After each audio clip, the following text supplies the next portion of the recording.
बांग्लादेश के corn import pattern में एक बड़ा गेम चेंज हो गया है, जिसका इम्पैक्ट इंडियन ट्रेडर्स पर भी हमें देखने को मिल रहा है। इन शॉर्ट अगर मैं बात करूं तो जो बांग्लादेश है उनके जो कॉर्न इंपोर्ट का जो पैटर्न है वो कहीं ना कहीं शिफ्ट हुआ है, जिसके कारण जो इंडिया मेजर सप्लायर था वो कहीं ना कहीं उसके जो शेयर्स है वो गिरते हुए नजर आए हैं। इसका जो मेजर रीज़न रहा है वो ये है कि इंडिया में एथनॉल डिमांड बढ़ रही है, जिसके कारण डोमेस्टिक मार्केट में कॉर्न की सप्लाई भी है और एक्सपोर्ट कम हो गया है।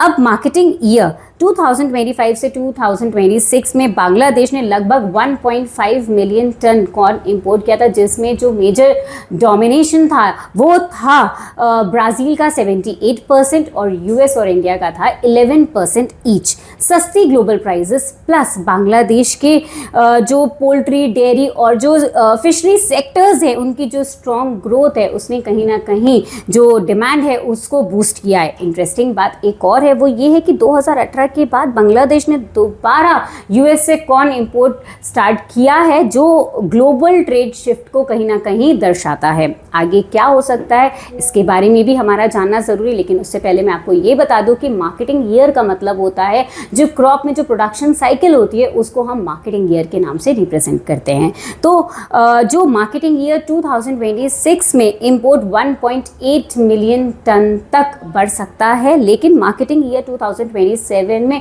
थोड़ा स्लो डाउन पॉसिबल है क्योंकि बांग्लादेश अपना खुद का प्रोडक्शन बढ़ा रहा है।